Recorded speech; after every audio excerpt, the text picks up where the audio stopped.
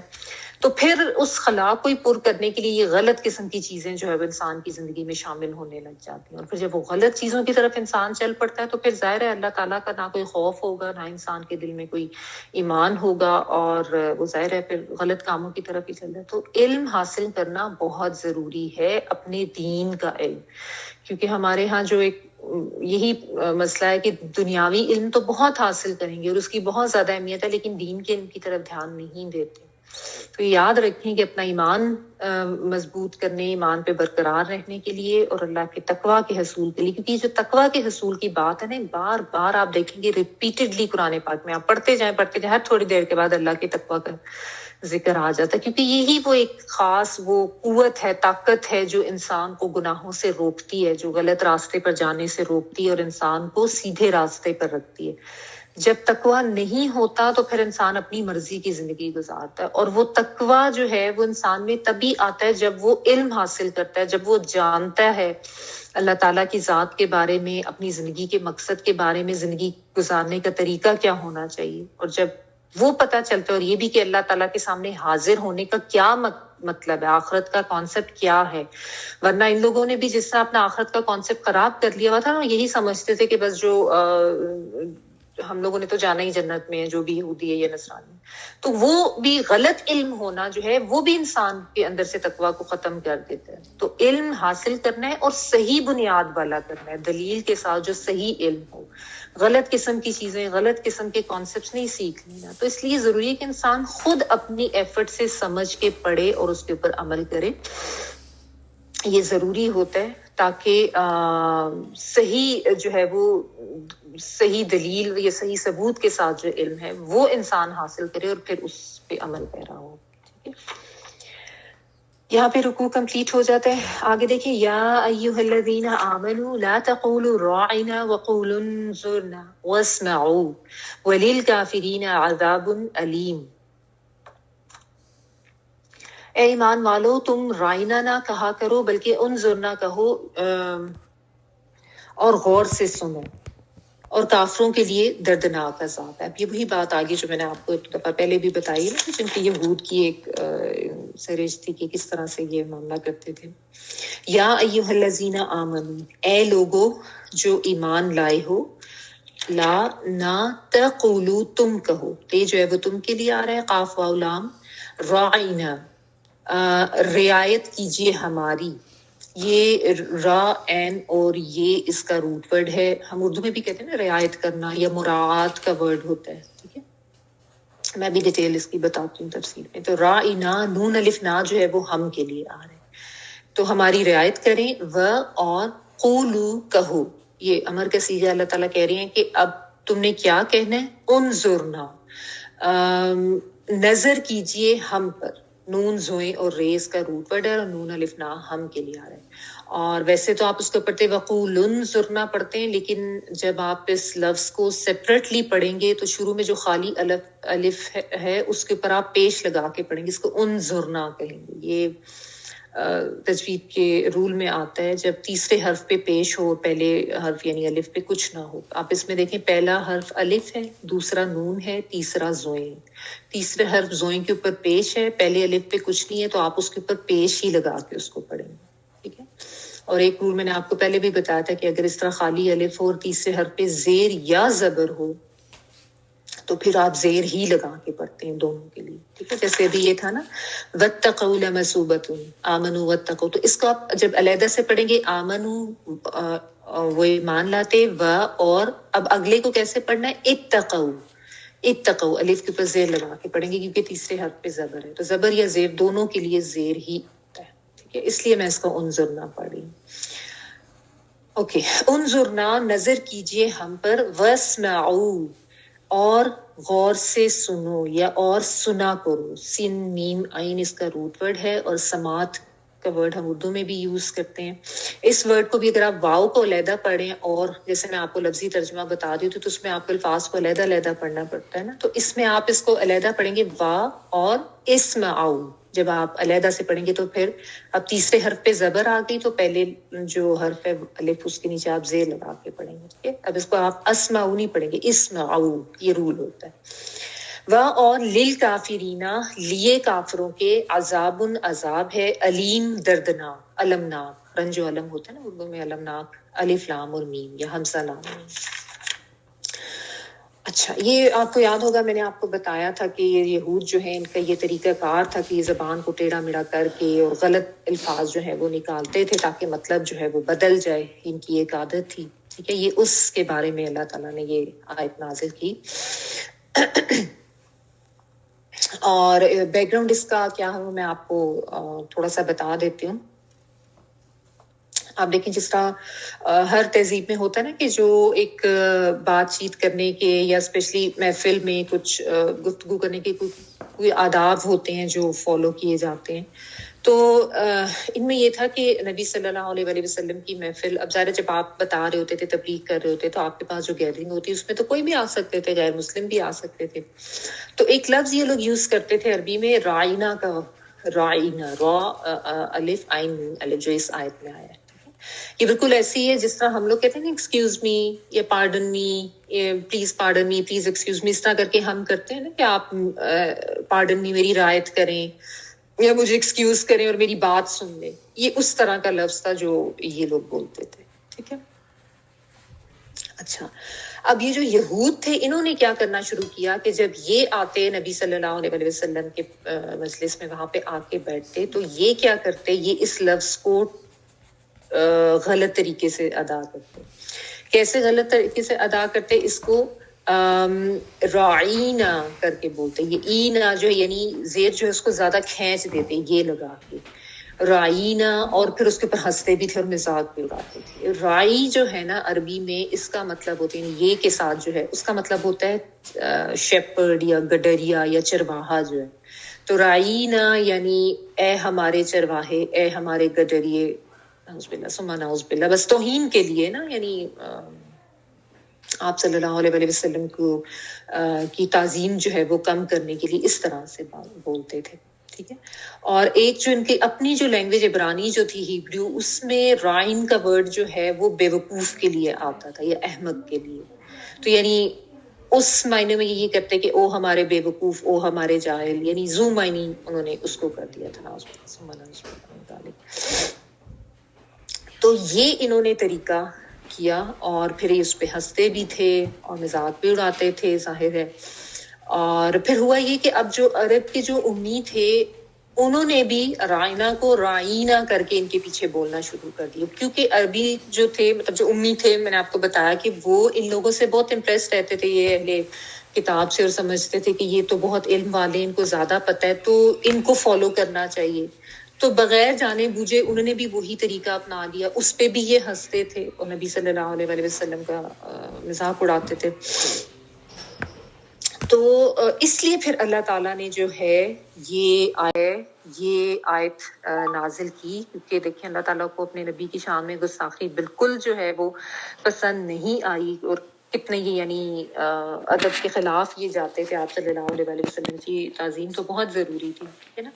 تو اس وجہ سے کہ آپ صلی اللہ علیہ وسلم کی شان میں کوئی گستاخی کی نوبت ہی نہ آئے اور آپ کی تعظیم کے خلاف کوئی بات ہو ہی نہ، اللہ تعالیٰ نے کہہ دیا کہ اے ایمان والو، تم نے یہ ورڈ کہنا ہی نہیں ہے رائن، اس ورڈ کو ہی اپنی ڈکشنری سے نکال دو اور انظر نہ کہو.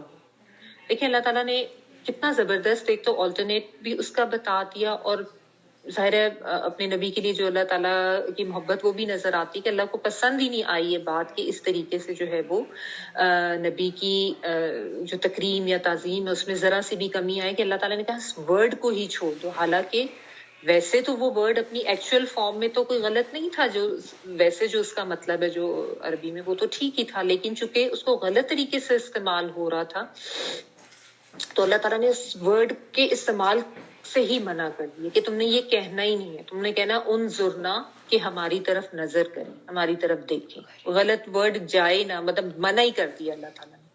اور کہہ کن کو رہے ہیں، یا ایھا الذین آمنوا، اے ایمان والو. اب یہ جو ہے نا قرآن پاک میں یہاں سے پہلی دفعہ یہ آ رہا ہے اے ایمان والو. مدنی صورتوں میں یہ ملتا ہے یا ایھا الذین آمنوا، مکی دور کا جو قرآن ہے اس میں نہیں ملتا. ٹھیک ہے. تو اللہ تعالیٰ ایمان والوں کو خطاب کر کے کہہ رہے ہیں کہ تم جو ہے یہ طریقہ کرو، تم اس ورڈ کو ہی چھوڑ دو. تقریباً کوئی 88 ٹائمز یہ آتا ہے یا ایھا الذین آمنوا. تو اللہ تعالیٰ نے ساتھ ایک تو پہلے یہ تنبیہ کی کہ اس ورڈ کو ہی چھوڑ دو، اس کی جگہ دوسرا لفظ جو ہے آلٹرنیٹ وہ لے لو، اور ساتھ اللہ تعالیٰ نے جو دوسری بات کی وَاسْمَعُوا، اور سنا کرو، یعنی غور سے سنا کرو. جب نبی صلی اللہ علیہ وسلم تمہیں تبلیغ کر رہے ہوتے، سمجھا رہے ہوتے ہیں تو پوری توجہ دیا کرو، پوری طرح سے کنسنٹریٹ کیا کرو، بہت زیادہ فوکس رہا کرو، غور سے سنا کرو، تاکہ تمہیں دوبارہ سے یہ کہنے کی نوبت ہی نہ آئے کہ ہماری بات سنیں یا اس کو دوبارہ سے ایکسپلین کر دیں. تو یہ بھی اللہ تعالیٰ نے جو ہے یہاں پہ ان کو ساتھ ایک نصیحت کر دی کہ پہلی دفعہ میں غور سے سنو. کیونکہ ہوتا ہے نا جب آپ صحیح طریقے سے دھیان سے نہیں سن رہے ہوتے, دھیان ادھر ادھر لگ جاتا ہے, پھر سمجھ نہیں آتی کہ کیا بات کہی تھی. تو اس لیے اس طریقے کو بھی اللہ تعالیٰ نے یہاں پہ مینشن کر دیا کہ جب سننا ہے تو غور سے سننا. ٹھیک ہے. اور ساتھ پھر اللہ تعالیٰ نے کافروں کے لیے عذاب علیم, دردناک عذاب کی جو ہے وہ وعید بھی سنا دی کہ جو بھی اس حکم سے حکم عدولی کرتا ہے اور یہی ذومنی لفظ دوبارہ سے بولتا ہے اس آیت کے نازل ہونے کے باوجود بھی, تو وہ کافروں میں شمار ہوگا اور اس کے لیے عذاب کی وعید ہے, اور وہ بھی دردناک عذاب. ٹھیک ہے نا. یعنی اب یہ سمجھائے جانے اور اس آیت کے نزول کے بعد بھی اگر کوئی ایسا کرتا ہے تو وہ کافروں میں ہی شمار ہوگا اور ان کے لیے دردناک عذاب کی اللہ تعالیٰ نے وعید دے دی. اچھا, تو یہاں پہ دیکھیں ایک تو غور سے سننے کی دوبارہ بات آ گئی کہ جب سمجھائی جا رہی ہے دین کی بات, ویسے بھی کوئی بھی بات اگر اچھی سمجھائی جا رہی ہے, چاہے دنیا کا علم ہے چاہے دین کا ہے, تو اس کو غور سے سننا چاہیے. ٹھیک ہے نا. یعنی اپنا فوکس جو ہے وہ رکھنا چاہیے, کنسنٹریشن کے ساتھ سننا چاہیے. یہ نہیں کہ دھیان ادھر ادھر ہے یا ذہن میں اور خیالات چل رہے ہیں, ابھی یہ کرنا ہے, ابھی وہ کرنا ہے, ابھی یہ ہو گیا وہ ہو گیا, تو پھر انسان فوکس نہیں کر پاتا نا. تو سننا جو ہے ایک بہت ضروری امر ہے تعلیم حاصل کرنے کا, سیکھنے کا. تو اس لیے, اور غور سے سننا, کیونکہ جب انسان غور سے سنتا ہے تو وہ اس کے اندر اترتا ہے, جذب ہوتا ہے, اور پھر تبھی اس کے عمل میں بھی آتا ہے. ٹھیک ہے. تو اس لیے غور سے سننا جو ہے وہ بہت ضروری ہے. ایک تو یہ بات. اچھا پھر دوسرا یہ کہ یہود جو ہیں یہ کام کیوں کرتے تھے نبی صلی اللہ علیہ وسلم کی مجلس میں آ کے. بیسک جو ان کی وجہ تھی نا وہ ان کا حسد تھا, کہ آپ صلی اللہ علیہ وسلم سے جو ان کو سخت تکلیف تھی, جو حسد تھا, جلن تھی ان کو کہ یہ کیوں نبی بن گیا امیوں میں سے, ہمارے پاس کیوں نبوت نہیں آئی. بیسیکلی اس کی وجہ سے یہ آپ صلی اللہ علیہ وسلم کو نہیں مان رہے تھے, اور آپ کا نبی, ان کو نبی ماننا اس لیے اتنا مشکل لگتا تھا کہ ان کو یہ ہوتا تھا کہ یہ تو ہماری حیثیت کم ہو جائے گی اگر ہم نے امیوں کے نبی کو مان لیا, کیونکہ امیوں کو تو یہ کچھ سمجھتے ہی نہیں تھے, ان کو تو یہ بہت کم تر سمجھتے تھے, اپنے اوپر بہت ان کو زوم تھا. ٹھیک ہے نا. تو اس وجہ سے یہ اس قسم کی حرکتیں کرتے تھے, اور یہ جو ان کے یہ طریقے تھے. اب اس میں آپ دیکھیں کہ یہ حال مسلمانوں کا بھی تو ہے نا. میں صرف حسد کے حوالے سے بات کر رہی ہوں کہ حسد کی جو ایک وہ عادت ہے, کتنی زیادہ, حالانکہ کتنی زیادہ اس کو کنڈیم بھی کیا گیا ہمارے دین میں, لیکن یہ عادت کتنی زیادہ مسلمانوں میں بھی آ گئی ہے کہ کسی کی تعریف برداشت ہی نہیں ہوتی, کسی کا کوئی مقام برداشت نہیں ہوتا, کسی کے اوپر اللہ کی کوئی نعمت ہے وہ برداشت نہیں ہوتی, کوئی اللہ کا فضل ہے وہ برداشت نہیں ہوتا. جلن, حسد, کڑن, اس کو کیوں یہ مل گیا ہے. یہ جو رکوع ہے نا, اس میں اسی ٹاپک کے اوپر آپ کو زیادہ بات ملے گی کہ حسد کے حوالے سے, کہ وہ لوگ حسد کرتے تھے اور اس کی وجہ سے جو ان کی حرکتیں ہوتی تھیں, تو اس کو ایڈریس کریں گے اللہ تعالیٰ. تو یہ جو عادت ہے نا, اس کو بھی اپنے اندر سے ختم کریں, کیونکہ یہ بھی ظاہر ایک شیطان کا وسوسہ ہوتا ہے کہ, اور وہ جو وسمہ والی بھی بات ہے نا کہ جب انسان کو کسی سے حسد ہوتا ہے تو اس میں یہ بھی ہوتا ہے کہ پھر انسان اس کی بات سننا نہیں چاہتا. اگر اس کے حوالے سے کوئی اس کو کچھ بتائے, فلاں نے یہ کہا کہ ہاں ہاں ہاں رہنے دو, ہمیں پتہ ہے کہ بھئی ظاہر ہے اس کے ساتھ اتنا حسد ہے کہ اس کی تو کوئی ہم تعریف بھی نہیں سن سکتے, یا اس کے بارے میں کوئی اچھی بات نہیں سن سکتے, یا اگر وہ خود کوئی بات کر رہا ہے, اچھی بات کر رہا ہے, تو اتنا اندر جلن اور کوڑھن ہوتی ہے کہ انسان اس کی بات سننے کو برداشت نہیں کرتا. یہ دل میں ایک وہ آتا رہتا ہے کہ یہ کیسے, اس کو کیسے یہ فضل مل گیا, یہ اس کے پاس یہ نعمت کیوں ہے. اور حسد یہی ہوتا ہے کہ انسان کے دل میں یہ بیٹھ جاتا ہے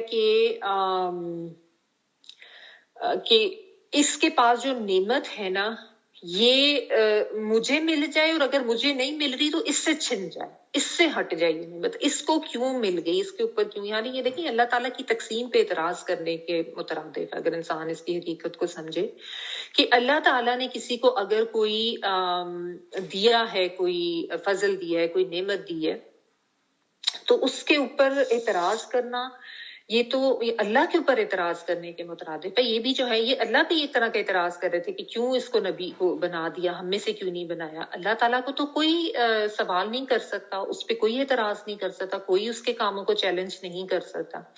تو حاسد جو ہے نا وہ بیسیکلی یہی کرتے ہیں.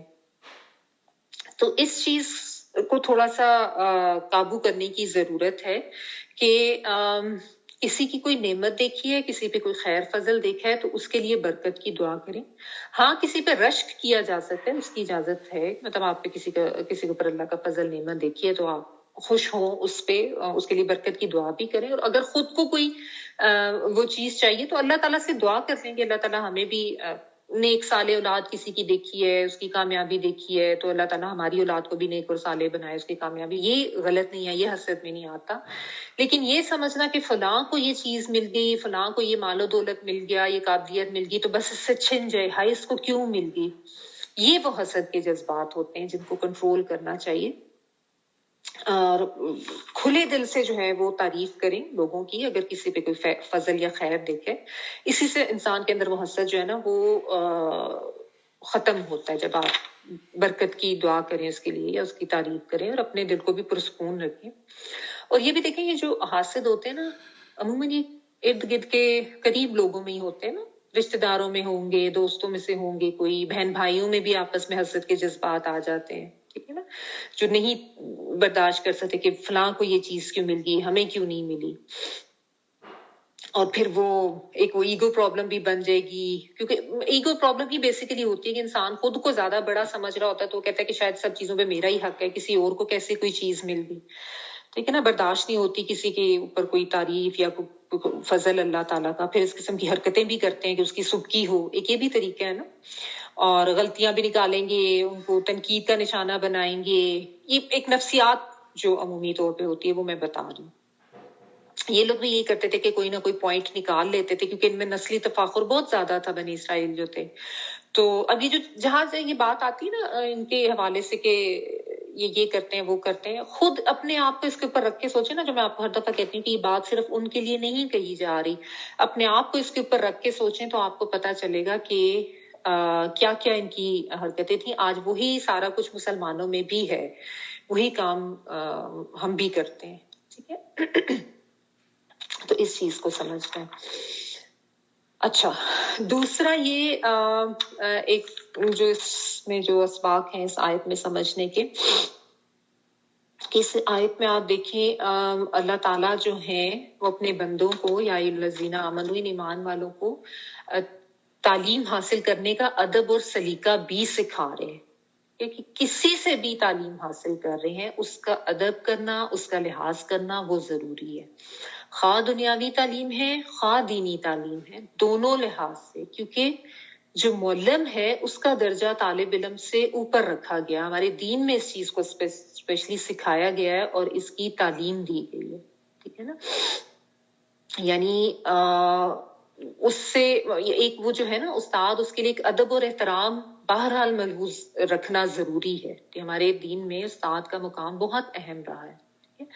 لیکن آج کل انفارچونیٹلی آپ یہی دیکھیں کہ بالکل ہی ختم ہو گئی ہیں یہ چیزیں. تو اپنے بچوں کو یہ سمجھانے کی ضرورت ہے کہ استاد کوئی بھی ہے, کسی سے آپ نے کچھ بھی سیکھا ہے اس کی رسپیکٹ کریں, اس کا احترام کریں. یہ ہمارے دین کی ٹیچنگ ہے. ایسے نہیں ہو سکتا کہ اس سے بالکل وہ عام لوگوں والا ہی معاملہ کیا جائے. خواہ وہ عمر میں آپ سے چھوٹا ہے, خواہ آپ کو لگتا ہے کہ جی آپ کا مرتبہ زیادہ, یہ کچھ بھی ہے, انسان کسی سے بھی کچھ سیکھ رہا ہوتا ہے, جو بھی ہے. تو ایک ادب و احترام اور لحاظ جو ہے وہ ضروری ہے, ٹھیک ہے. اور آج کل تو آپ دیکھیں بچوں کے دلوں سے بھی نا, مطلب استاد کا, ٹیچر کا جو رسپیکٹ ہے وہ بالکل ہی ختم کر دی گئی ہے. کچھ آج کل کی تہذیب بھی اس طرح کی ہو گئی ہے کہ وہ بچے بھی جو ہیں وہ ٹیچر کو کچھ سمجھتے نہیں ہیں. تو یہ ذہن میں رکھیں کہ جب آپ کا بچہ آ کے ٹیچر کے بارے میں کوئی نیگیٹو بات کرے, تو بچے کرتے ہیں, ظاہر ہے. I hate my teacher, they give us so much homework, they give us so much assignments, اور اتنی lengthy assignments, یہ وہ. تو اس وقت تھوڑا سا ہلکے ایک طریقے سے نا ان کو سمجھا دیں کہ بیٹا بہرحال ٹیچرز ہیں, ان کی رسپیکٹ کرنا چاہیے. اور وہ ڈیفینیٹلی آپ سے آرگیو کریں گے, لیکن اس وقت ان کو یہ آئیڈیا دینا ضروری ہے. یہ نہیں کہ آپ بھی ان کے ساتھ شامل ہو جائیں کہ ہاں جی ٹیچرز تو کرتے ہی ایسے ہیں, یہ ہے وہ ہے. یہی تو ختم ہو چکا ہے آج ہم لوگوں میں, استاد کا احترام سکھانا. تو بچوں کو سکھائیں استاد کا احترام جو ہے. ٹھیک ہے, استاد کو بھی چاہیے کہ وہ اپنی حرکتیں جو ہے وہ ایسی رکھے کہ اس کی, آج کل بس انفارچونیٹلی آوے کا آوا ہی بگڑے. اینی وے, اچھا پھر اس کے بارے میں ایک جو اس سے اصول اس آیت سے علماء نے نکالا ہے وہ یہ ہے کہ اگر کسی جائز فعل سے دوسروں کو غلط کام کی یا ناجائز افعال کی کوئی چھوٹ یا کوئی گنجائش مل رہی ہو تو اس کو چھوڑ دینا چاہیے, اس کی جگہ کوئی آلٹرنیٹو اس کا جو ہے وہ لے لینا چاہیے. یعنی ویسے تو جس طرح رائنا کہنا ایک نارمل ورڈ تھا, جائز ورڈ تھا عربی کا, اس کا مطلب اگر صحیح طریقے سے بولا جاتا تو ٹھیک تھا, لیکن چونکہ اس سے ایک غلط چیز جو ہے وہ رواج پا رہی تھی اور اس میں نبی صلی اللہ علیہ وسلم کی تکریم کم ہو رہی تھی, تو اس کو چھوڑنے کا حکم دے دیا کہ چھوڑ ہی دو اس کو. تو کسی بھی جائز فعل سے اگر کوئی فتنہ روج پانے کا خدشہ ہو, کوئی فساد ہونے کی ایسی کوئی علامات ہو کہ یہ ہو سکتا ہے, تو اس کو چھوڑ دینا چاہیے, اسی جگہ کوئی اور آلٹرنیٹو لینا چاہیے. جیسے رائنا کو انظرنا اللہ تعالیٰ نے بتا دیا. ٹھیک ہے, تو یہ ہے.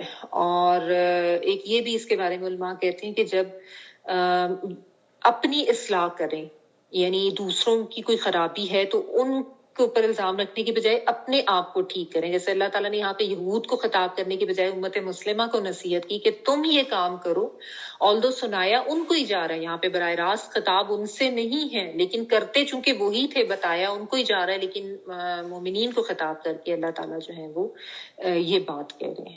ٹھیک ہے, تو یہ چیزیں اس میں جو ہے وہ ہمیں سیکھنے کی ملتی ہیں. اور یہ بھی کہ بغیر سوچے سمجھے, بغیر کسی دلیل کے دوسروں کی جو ہے وہ مشابہت نہیں شروع کر دینی چاہیے, غور کرنا چاہیے اپنی ایک تحقیق کے بعد کہ وہ یہ کام کر رہے ہیں تو کس وجہ سے کر رہے ہیں. جیسا میں نے آپ کو بتایا تھا کہ انہوں نے بھی رائنا ہی کہنا شروع کر دیا تھا کیونکہ یہ ان سے امپریس تھے.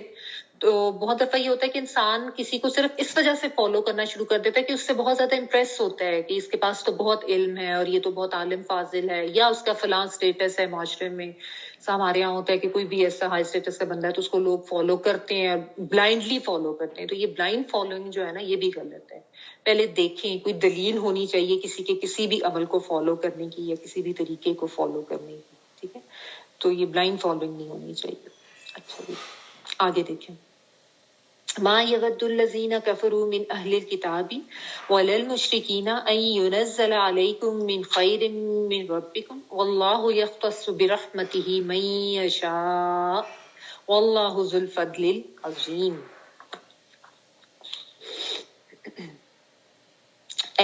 نہ تو اہل کتاب کے کافر اور نہ مشرکین یہ چاہتے ہیں کہ تم پر تمہارے رب کی طرف سے کوئی خیر نازل ہو.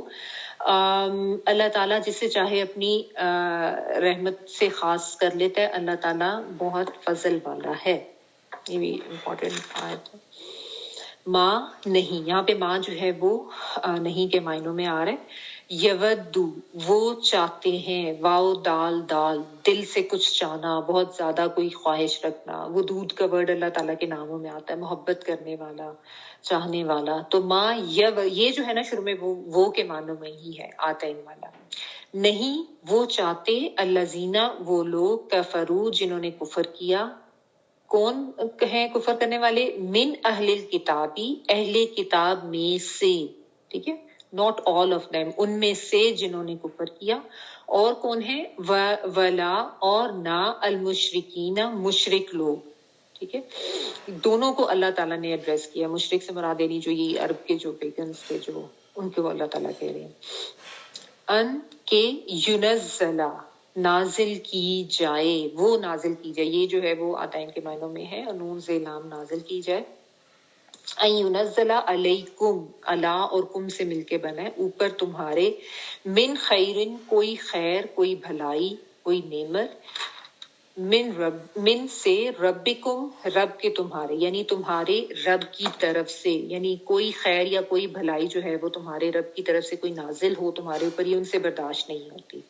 اور اللہ تعالیٰ یختص وہ خاص کر لیتا ہے. یہ تو اردو کا ہی ورڈ ہے خاص کر لینا, یہ جو ہے وہ کے معنوں میں ہے. چونکہ باب افتعال میں سے ہے اس لیے بیچ میں یہ تے آ رہی ہے. ٹھیک ہے. تو اللہ تعالیٰ مخصوص کر لیتا ہے، خاص کر لیتا ہے بی رحمتی ہی، ساتھ رحمت کے، اس کے بازے بھی ساتھ کے لیے آ رہا ہے، راحمین اور رحمت کا ورڈ، اور ہی اس کے لیے ساتھ اپنی رحمت کے، من جسے یشاؤ وہ چاہتا ہے، یہ وہ کے معنوں میں، اور شین یا حمزہ چاہنا جسے وہ چاہتا ہے، یعنی اللہ تعالیٰ جس کو چاہتا ہے اپنی رحمت سے خاص کر لیتا ہے. واللہ اور اللہ تعالیٰ ذوالفضلی فضل والا ہے، یہ ذو زی یہ والا والے اس کے لیے استعمال ہوتا ہے، اور فضل فضل کے معنوں میں اللہ تعالیٰ فضل والا ہے، العظیم بہت بڑے. ٹھیک ہے.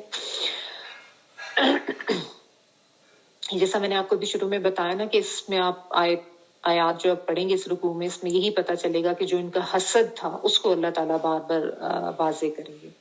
تو یہاں پہ بھی ایڈریس ہوئی ہے یا ایھا الذین آمنوا والی جو پچھلی آیت میں بات تھی، تو ایمان والوں کو ہی اللہ تعالیٰ یہ سمجھا رہے ہیں کہ یہ اہل کتاب میں سے جنہوں نے کفر کی ہے، اور یہ جو مشرکین ہیں، یعنی مشرکوں کو یہاں پہ اللہ تعالیٰ علیحدہ سے بیان کر رہے ہیں، اور ساتھ اہل کتاب میں سے جنہوں نے کفر کی، کیونکہ میں نے آپ کو بتایا کہ سب نے نہیں کیا تھا، واس میجورٹی ان کی کرتی تھی، لیکن کچھ تھے بھی جو ایمان لے آئے تھے. تو اللہ تعالیٰ ہمیشہ اسی طرح سے بات کرتے ہیں کہ یہ تمہارے دشمن ہیں، ٹھیک ہے، اور یہ کبھی بھی نہیں چاہیں گے کہ تمہارے اوپر کوئی بھلائی، کوئی رحمت اللہ تعالیٰ کی طرف سے نازل ہو. ٹھیک ہے. یہ بات یہاں پہ اللہ تعالیٰ مومنوں کو سمجھا رہے ہیں. کیوں؟ کیونکہ جو مشرکین ہیں وہ تو اپنی عداوت میں، اپنی دشمنی میں ایسا کر رہے تھے، ظاہر ہے ان کو تو ویسے ہی نہیں تھے مان رہے، اور جو یہ اہل کتاب جو تھے، یہود جو تھے، یہ اپنے حسد کی وجہ سے نہیں مانتے تھے. ٹھیک ہے. تو دونوں کو ہی اللہ تعالیٰ نے کفر کہا ہے کہ جنہوں نے کفر کیا ہے، اہل کتاب میں سے بھی کافر اور مشرکین میں سے بھی کافر. اب مشرکین میں سے کیوں؟ کیونکہ آپ کو پتہ ہے مدنی صورت ہے، اور جو مشرکین تھے ان کو نبی صلی اللہ علیہ وسلم کئی سال سمجھا کے تھک گئے تھے. 13 سال اس کے بعد پھر ہجرت ہوئی، مدینہ میں آئے. تو جیسا میں آپ کو کہا کہ فوری طور پہ کفر کا فتویٰ نہیں کسی پہ لگ سکتا، لیکن جب بار بار سمجھانے کے باوجود بھی کوئی نہ مانے تو پھر وہ اسی کیٹیگری میں آتا ہے، کفر کی کیٹیگری میں. اور جہاں تک اہل کتاب کا تعلق ہے تو ان سے تو انٹریکشن ابھی ہی ہونا شروع ہوا تھا، لیکن ان کے لیے اس لیے کفر کا ورڈ آیا کیونکہ یہ آلریڈی علم رکھتے تھے. ان کو تو پتا تھا کہ ایک نبی نے آنا ہے، اور یہ بہت اچھی طرح سے پہچان چکے تھے. تو جس کے پاس آلریڈی علم ہو اور وہ جان لینے کے باوجود، سمجھ لینے کے باوجود، پہچان لینے کے، مان لینے کے باوجود بھی اپنے حسد کی وجہ سے انکار کرے یا اپنے تکبر کی وجہ سے، تو وہ بھی پھر کفر کی ہی کیٹیگری میں آتا ہے. ٹھیک ہے. اس لیے اللہ تعالیٰ نے کہا کہ جنہوں نے کفر کیا اہل الکتاب میں سے بھی اور مشرکین میں سے بھی، ان کے بارے میں اللہ تعالیٰ کہہ رہے ہیں کہ ان کا اصل میں معاملہ یہ ہے کہ یہ چاہتے ہی نہیں ہے، یہ اس چیز کو برداشت ہی نہیں کر سکتے کہ تمہارے اوپر کسی قسم کا کوئی فضل، کوئی نعمت اللہ کی طرف سے نازل ہو. ٹھیک ہے. اور یہ معاملہ اس وقت تو تھا ہی تھا، آج بھی ہے، ایسا ہی ہے کہ آپ دیکھ لیں کہ مسلمانوں کے اوپر اللہ تعالیٰ کی طرف سے کوئی رحمت آ جائے، کوئی ان کو کامیابی ملے تو برداشت تو نہیں ہوتی، اسلام کو لیٹ ڈاؤن کرنے کی اور مسلمان جو ہے ان کی تحقیر کرنے کی یا ان کو نیچا دکھانے کی ہر وقت ہی کوشش ہوتی ہے. ایک وہ رویہ تو ہے بہرحال اس طرح کا. ٹھیک ہے. تو یہ چیز اللہ تعالیٰ یہاں پہ بتا رہے ہیں، اور ساتھ اللہ تعالیٰ نے جو ایک بہت اہم بات بتا دی کہ یہ سمجھ لو کہ یہ اللہ تعالیٰ کی خاص رحمت ہوتی ہے. اللہ تعالیٰ اپنی، کیونکہ اللہ تعالیٰ بہت فضل کرنے والا ہے، تو اللہ تعالیٰ اپنے فضل سے، اللہ تعالیٰ اپنی رحمت سے جسے چاہے خاص کر لے.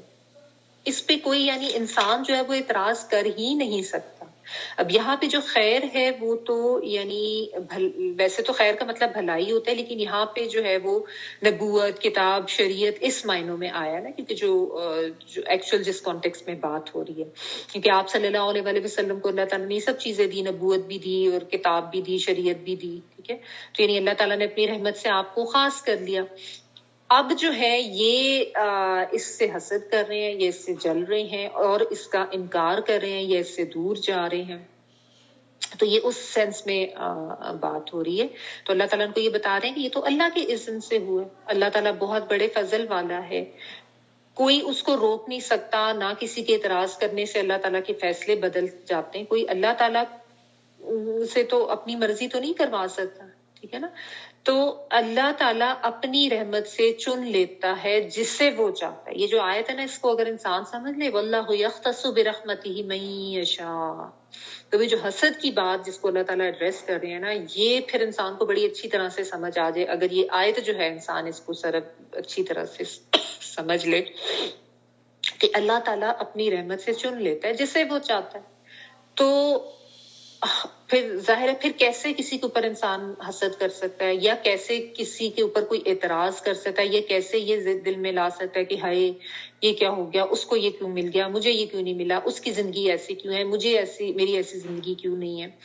کیونکہ انسان ہوتا نا نہ چاہتا بھی ایک وہ کمپیریزن کیے رکھتا ہے اپنی زندگی کا دوسروں کی زندگی کے ساتھ. گھروں میں بھی ہوتا ہے, فیملیز میں بھی, سگے بہن بھائیوں میں بھی, یا ویسے بھی کہ اس کو یہ مل گیا مجھے یہ کیوں نہیں ملا, اس نے ایسا کیا مجھے یہ کیوں نہیں ہوا, اس قسم کی حرکتیں. تو یہ چیز اگر انسان سمجھ لے نا, واللہ یختص برحمتہ من یشاء, اللہ تعالیٰ اپنی رحمت سے خاص کر لیتا ہے جس کو وہ چاہتا ہے. تو اللہ کے اوپر تو کوئی اعتراض نہیں کر سکتا, اللہ کو کوئی چیلنج نہیں کر سکتا, اللہ کے فیصلوں کو کوئی نہیں سمجھ سکتا. کیوں؟ کیونکہ اللہ کے فیصلوں کی اپنی حکمت ہوتی ہے جو انسان کو سمجھ نہیں آ رہی ہوتی. اور اللہ تعالیٰ نے ہر انسان کو کچھ نہ کچھ دیا ہوتا ہے. اللہ تعالیٰ نے بہت سی چیزیں ایسی ہوتی ہیں جو ایک کو دی ہوتی ہیں دوسرے کو نہیں دی ہوتی, لیکن نظر انسان کی اسی پہ جا رہی ہوتی ہے جو اس کے پاس نہیں ہوتی. اور جو اتنا اللہ کا فضل ہوتا ہے اس کو انسان نظر انداز کر رہا ہوتا ہے. اللہ تعالیٰ نے کہا واللہ ذو الفضل العظیم, اللہ تعالیٰ تو بہت زیادہ فضل کرنے والا ہے. وہ اپنا فضل جس کے اوپر کر دے, جس کو نواز دے.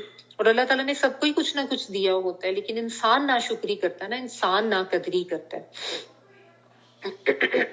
اور انسان کے نصیب کا جو اس کو ملنا ہے, جو اللہ تعالیٰ نے اس کے لیے لکھا وہ مل ہی جاتا ہے. جو ہم دعا پڑھتے ہیں نا, اللہم لا مانع لما اعطیت ولا معطی لما منعت ولا ينفع ذا الجد منک الجد, نماز کے بعد جو پڑھی جاتی ہے کہ اللہ تعالیٰ کوئی نہیں روک سکتا اس کو جو تو نے عطا کرنا ہے, اور کوئی دے نہیں سکتا جس کو تو روک دے.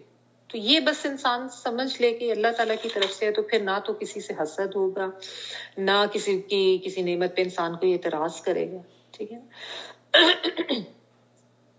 اچھا, ایک تو یہ چیز. اور دوسرا, اگر یہ جو بات ہے نا واللہ یختص برحمتہ من یشاء, اس کو ذرا تھوڑا اس اینگل سے بھی دیکھیں کہ اللہ تعالیٰ اپنی مرضی سے خاص کر لیتا ہے جس سے وہ چاہتا ہے. اب یہ جو اللہ تعالیٰ کی فضل, اور اللہ تعالیٰ کا جو سب سے بڑا فضل اور سب سے بڑی خیر یا نعمت اللہ تعالیٰ کی طرف سے ہے, وہ یہ قرآن اللہ تعالیٰ کی جو کتاب ہے.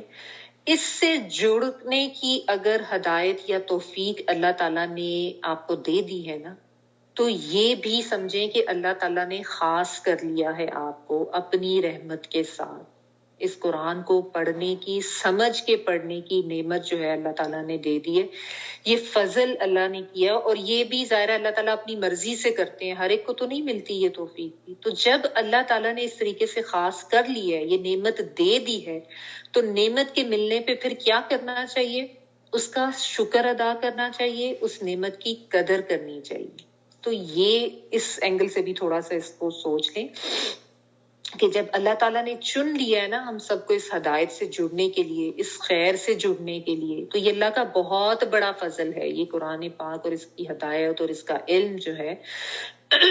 تو پھر اس کی قدر کریں اور اس پر اللہ تعالیٰ کا شکر ادا کریں, اور یعنی اس کو سمجھے کہ کتنا بڑا اللہ کا فضل. اور قدر یہی ہے کہ انسان پھر صحیح طریقے سے اس نعمت کو لے, اور یہ مطلب اس کی ناشکری نہ کرے, اس کی ناقدری نہ کرے.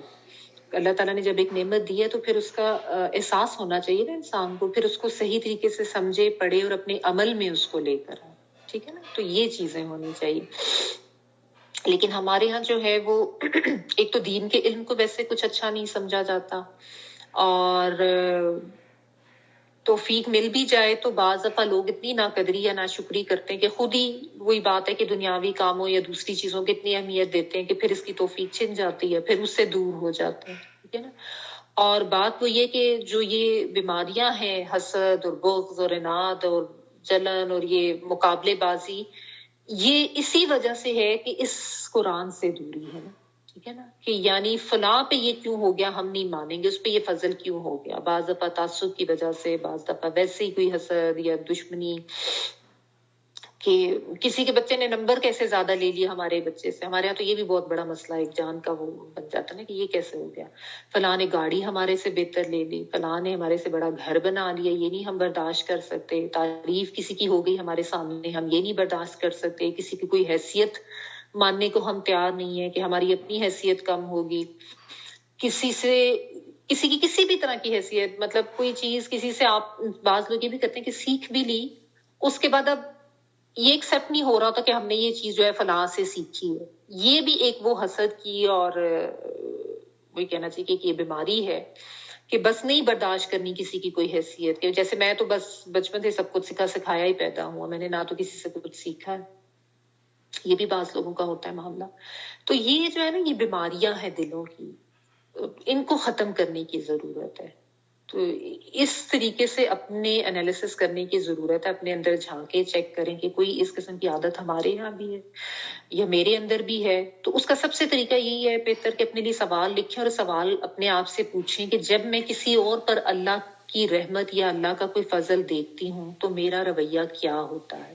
ٹھیک ہے، بالخصوص اپنے کسی قریبی کے اوپر. عموماً یہ ہوتا ہے نا کسی جو جاننے والا نہیں ہے اس کو دیکھ کے تو انسان کو کوئی ایسی کوئی تکلیف نہیں ہوتی، لیکن جب اپنے کسی رشتہ دار، اپنے کسی عزیز، کسی دوست، کوئی بہن بھائی، اس کے اوپر جب کوئی فضل یا نعمت نظر آتی نا تو اس وقت پھر انسان کو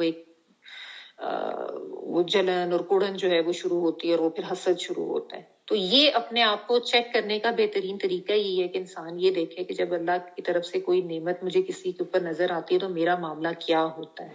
ٹھیک ہے، یا کسی کی کوئی حیثیت اگر میرے سے اوپر ہوتی ہے اور میرے سامنے کسی کی کسی بھی ایبلٹی کی کوئی تعریف ہو رہی ہوتی ہے تو میرے اندر کیا جذبات ابھرتے ہیں. یعنی وہ تو نہیں ہوتا کہ ہائے اس کی کیوں تعریف ہوگی، میری کیوں تعریف نہیں ہوئی، مجھے نہیں کسی نے دیکھا.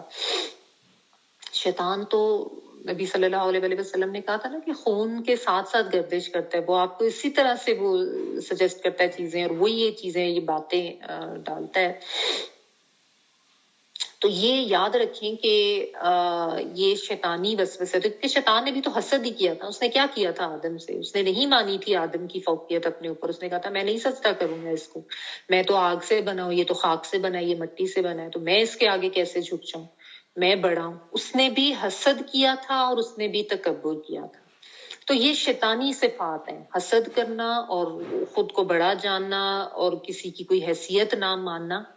تو اگر ایسی کوئی عادتیں ہیں اپنے اندر تو سمجھ لائیں کہ یہ شیطانی صفات ہے. انسان ہے نا، سب انسان ہے، کوئی یہ دعویٰ نہیں کر سکتا کہ میرے اندر تو جی ایسی کوئی بات نہیں ہے اور میں تو بڑا پارسا ہوں اور میں نے تو کبھی ایسے نہیں. کبھی نہ کبھی کوئی ایسی شیطان کے بہکاوے میں کوئی نہ کوئی بھی آ ہی سکتا ہے. شیطان نے تو ظاہر قسم کھائی ہوئی ہے نا کہ میں نے تو بہکانا ہے، میں نے تو بھٹکانا ہے. تو اس لیے میں یہ کہتی ہوں کہ اپنے انالیسس خود کریں، ان آیات کو ایسے ہی پڑھ کے نہیں گزر جانا، اپنے اوپر رکھ کے سوچیں. اسی لیے جو میں نے یہ سوالات لکھوائے نا ان کے اوپر غور کریں کہ میرے سامنے جب کسی کی تعریف ہوتی ہے، کسی کی کوئی حیثیت بلند ہو رہی ہوتی ہے تو میرا رویہ کیا ہوتا ہے، یا میں جب اپنے کسی جاننے والے کے اوپر اللہ کی کوئی نعمت دیکھتی ہوں کہ اس نے فلاں چیز مل گئی، کوئی کامیابی مل گئی، یا کسی اور کے بچوں کے اوپر تو میرا رویہ کیا ہوتا ہے. یہ تو نہیں آتا اندر سے ایک دم وہ دل جو ہے وہ مٹھی میں آ جاتا ہے، ہائے یہ کیسے ہو گیا، اور اسی سے پھر وہ دوسروں سے کثرت کرنا اور مقابلے بازی کرنا، یہ چیزیں انسان کے اندر جنم دیتی ہیں اور پھر انسان غلط طریقوں کی طرف بھی چلا جاتا ہے کہ کسی طریقے سے بس میں یہ حاصل کر لوں یا ایٹ لیسٹ اس سے چھن جائے. اور یہ بات جادو والی آیت کے بعد کیوں آ رہی ہے؟ کیونکہ یہ جادو والا بھی جو معاملہ لوگ کرتے ہیں نا، حسد کی وجہ سے ہی کرتے ہیں.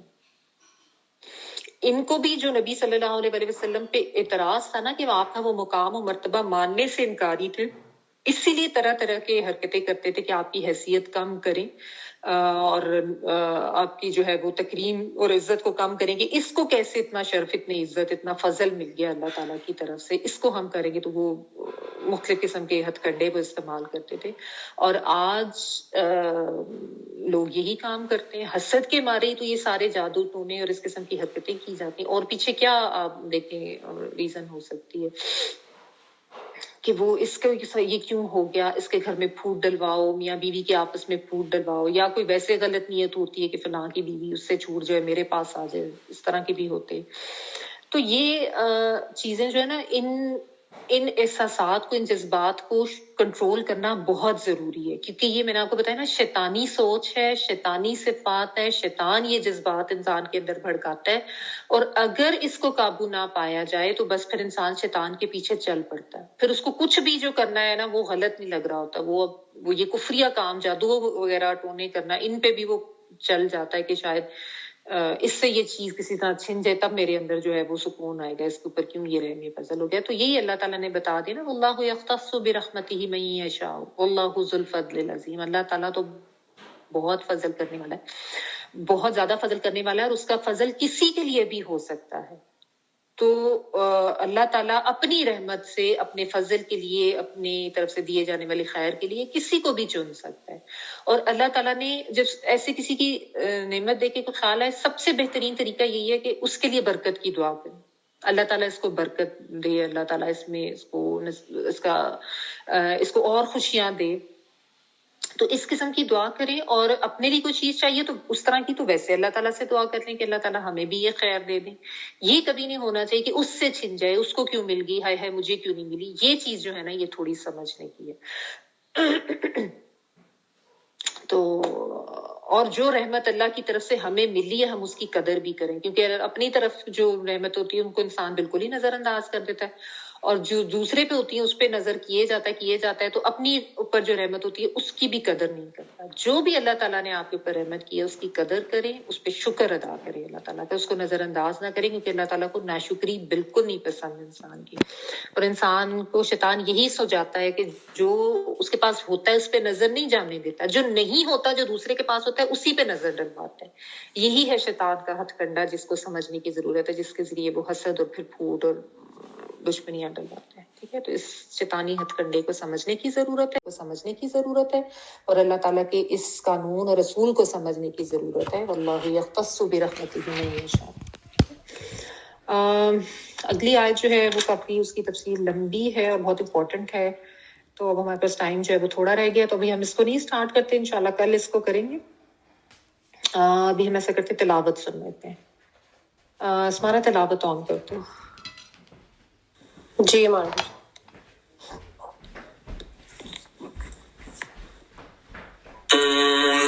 ولو أنهم آمنوا واتقوا لمثوبة من عند الله خير لو كانوا يعلمون.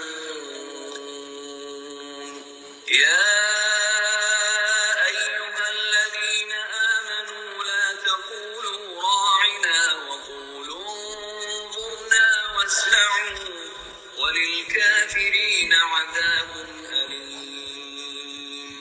ما يود الذين كفروا من أهل الكتاب ولا المشركين أن ينزل عليكم من خير من ربكم والله يختص برحمته من يشاء والله ذو الفضل العظيم. سبحانك اللهم وبحمدك نشهد ان لا اله الا انت نستغفرك ونتوب اليك. سبحان ربك رب العزة عما يصفون وسلام على المرسلين والحمد لله رب العالمين. بارك الله لي ولكم في القرآن العظيم ونفعني وإياكم بالآيات وذكر الحكيم. دعا کر لیجیے.